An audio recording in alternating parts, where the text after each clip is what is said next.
Buenos dias, damas y caballeros. Naniniwala itong si Joel Vega na isang Dutch Filipino nag-file ng petition sa the Netherlands government para i-declare itong si Harry Roque na unwelcome, undesirable alien at huwag i-approve ang application for asylum nito. So, naniniwala siya na hindi na rin mabola ni Harry Roque ang Austrian government sa kaso niya, kung saan susubukan na naman niya bulahin ang mga Austrian authorities na siya nga ay humihingi ng asylum dahil politically persecuted siya sa Pilipinas. Sabi nga nitong si Joel Vega, kagaya sa ginawa nilang basehan sa petition nila sa Dutch government, hindi naman naging fugitive itong si Harry Roque. Hindi naman niya tinatagbuhan yung persecution. Ang kaso niya kinakaharap niya dito sa Pilipinas ay hindi naman political kundi kriminal, kung saan he was charged with human smuggling, kidnapping, and even torture of mga recruits ng mga pogo operators from Vietnam, from Malaysia, and China, and the Philippines. So, kumbaga, he is a human rights violator na something very super sensitive ang mga Europeans pagdating sa issue ng human rights, also animal rights. Very hot sila sa issue na yan.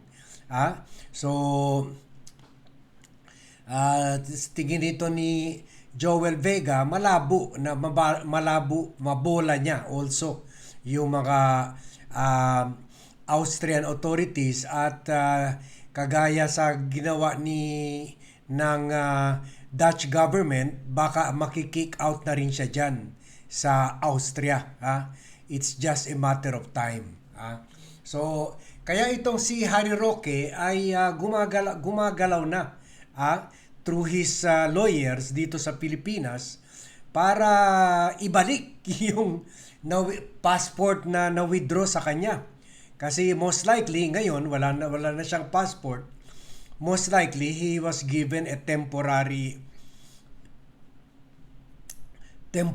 passport or temporary status dyan sa Austria while they are deliberating on his maybe nag-file ulit siya ng application for political asylum, or pwede rin yung tulad ng sinabi natin, baka they pinorward lang sa kanila ng the Dutch government at yun na ang i-decide nila.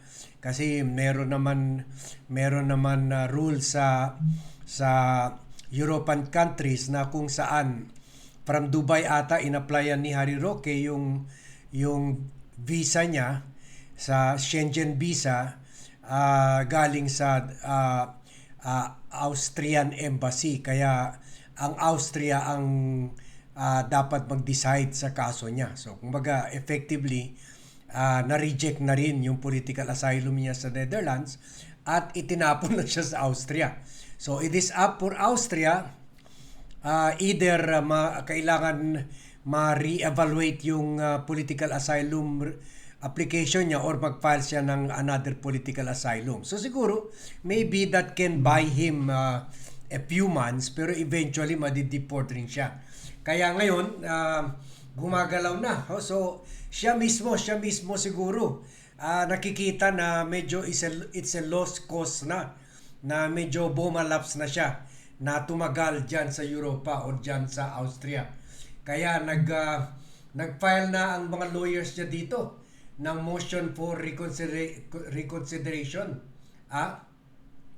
Last December 9, sinasabi wala daw legal basis yung withdraw sa passport niya at hindi daw siya naging fugitive sa Europe, specifically the Netherlands, at justified daw ito in the lawful exercise of his right to apply for asylum. Mali naman ito, ha. Dahil alam naman natin, hindi muna siya dumiretso sa the Netherlands. Nagtago muna siya. Dubai at iba-ibang bansa. After a warrant of arrest was issued against him by Congress. So hindi siya yung parang afterthought na lang sa kanya yung paghingi ng political asylum or parang legal cover na lang to justify his continuing stay sa lugar kung saan nag-apply siya ng political asylum. Pero ang una talagang plano niya is to run away from the criminal cases. Kasama na nga, meron dyan land grabbing. Land grabbing. So, mga serious yan mga kaso na yan. At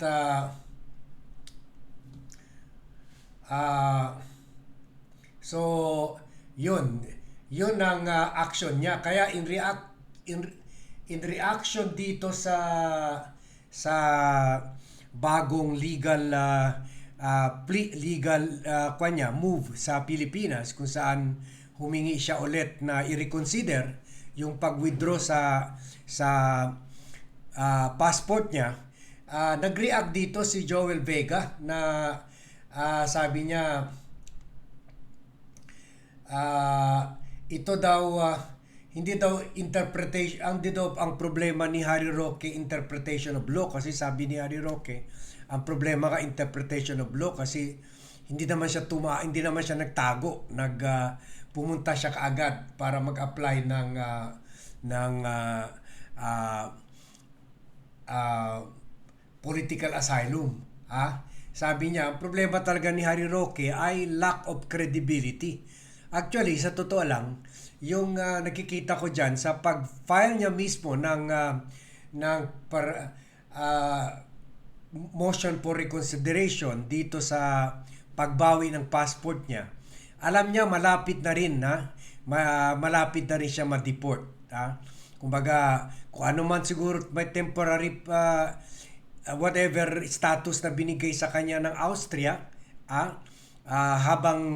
habang nire-review yung kaso niya, alam niya later on mababawi rin ito at magiging parang illegal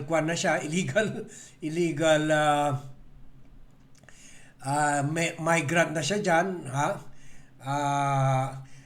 So magiging na siya, undesirable alien, at pwede na siya ikulong kung wala na siyang legitimate status dyan. So kailangan niya talaga yung passport niya para pag na pinaalis siya sa Austria,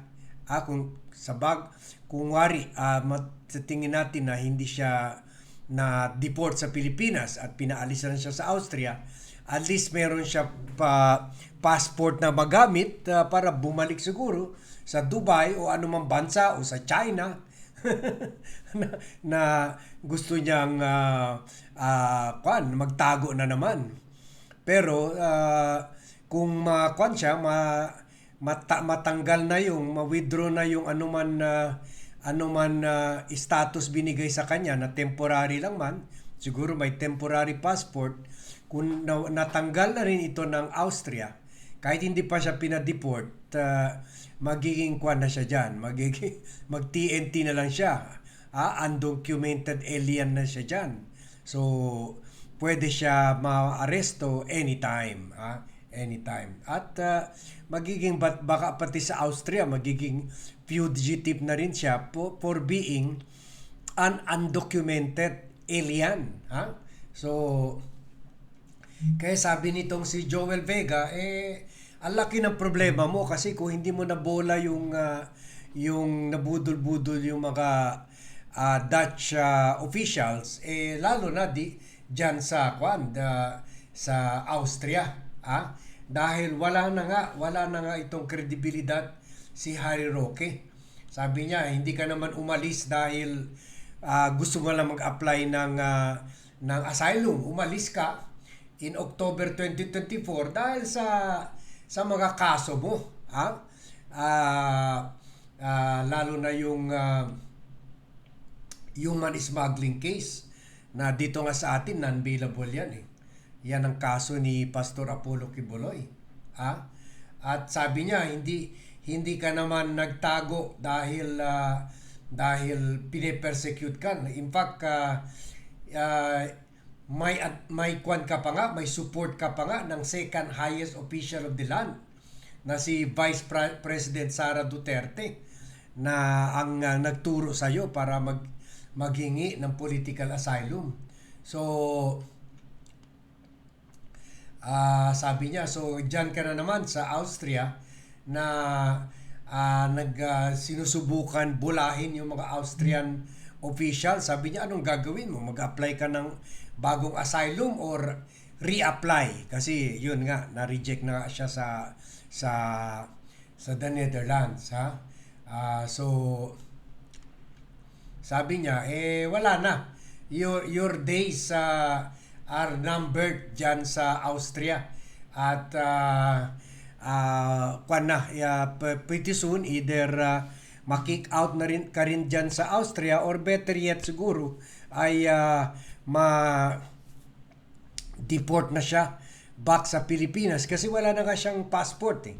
Wala na siyang passport kung arestuhin siya and then i-deport na siya sa Pilipinas dahil canceled na yung passport niya. Kaya siguro yung nakikita natin picture ni Harry Roque, ito syempre nakapost sa camera pero yung ibang picture niya na kinunan siya ng malayo ay mukhang malungkot na alam niya his days of hiding are nearly over. Ayan, So yan ang update natin dito sa issue na ito. And we will be giving you more updates. Sana ang susunod na mga balita natin dito ay talaga lang na-reject na-kick out na rin si Harry Roque sa Austria at pabalik na siya sa Pilipinas. So thank you everyone for watching this pre-recorded vlog. May lakad lang tayo, kaya ni-record lang muna natin ito.